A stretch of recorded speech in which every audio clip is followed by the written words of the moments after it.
কেউ মুহাম্মদকে তুলে নেয় না। তারা চিন্তা করেছে যার বাবা নাই এতিম সন্তানকে যদি নিয়ে যায় তাহলে কোনো হাদিয়া পাওয়া যাবে না, কারণ এতিম হলে পরে বাবা নাই, কি আবেদন করবো, কি বা দেবে, কোনো প্রলোভন পাওয়া যাবে না। এই জন্য মুহাম্মদকে নেওয়া যাবে না।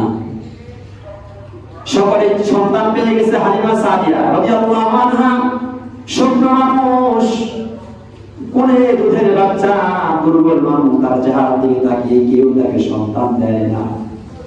মক্কা তন্ন করে ঘুরলো, কেউ তাকে সন্তান দিতে চায় না। হালিমা সাদিয়া বলছেন, স্বামী ওই যে একটা এতিম সন্তান তার ঘরে যাওয়া বাকি রয়েছে, সব জায়গায় তো ঘুরলাম, কেউ তো আমাদেরকে সন্তান দিতে চায় না। আর ওই যে এতিম সন্তান মুহাম্মদ, এতিম বলে কেউ তাকে তুলে নেয় না। স্বামী আপনি যদি অনুমতি দেন খালি হাতে যাওয়ার থেকে ওই এতিম সন্তানের কাছে একটু গিয়ে দেখি এতিম সন্তানটাকে নিয়ে যাওয়া যায় নাকি। হালিমা সাদিয়ার স্বামী অনুমতি দিলেন। হালিমা সাদিয়া ঘরের কাছে চলে গেলেন, কাছাকাছি গিয়ে বলছেন, ঠিক আছে সন্তানটাকে আমার সামনে হাজির করো, সন্তানটাকে নিয়ে আসো। এবার হযরতে আমিনা সন্তানকে কুলি করে ঘর থেকে চলে আসেন বাইরে। হযরতে হালিমা সন্তানের চেহারার দিকে তাকিয়ে অবাক হয়ে গিয়েছেন। হালিমা সাদিয়া বলছেন, আমার কাছে মনে হলো কোন আকাশ থেকে পূর্ণিমার চাঁদ যেন কুলে নেমে আসলো, এত সুন্দর চেহারার সন্তান।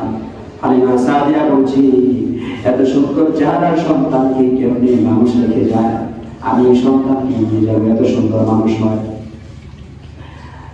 হযরতে আমিনা বলছে, আমিও এত সুন্দর মানুষ কোথাও দেখি নাই।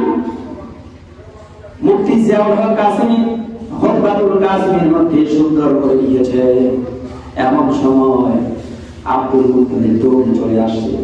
আব্দুল মুত্তালিব এসে বলছে, তোমরা কয়টা রাষ্ট্র ঘুরেছো? আমি আব্দুল মুত্তালিব দেশ বিদেশ সফর করেছি, হাজার হাজার মানুষ আমি দেখেছি।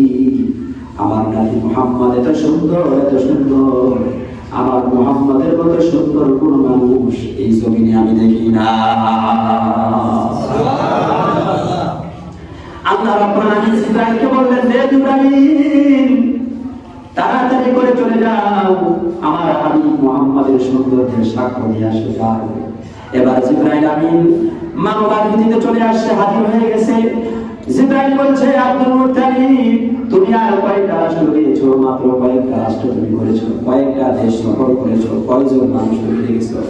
আমি জিবরাইল আসমান দেখেছি, জমিন দেখেছি, জান্নাত দেখেছি, আমি এত মাখলুকাত দেখেছি। আমি জিবরাইল মুহাম্মদের মতো সুন্দর কোন মাখলুক আমি আল্লাহর জমিনে আসমানে কোথাও কখনো দেখি না।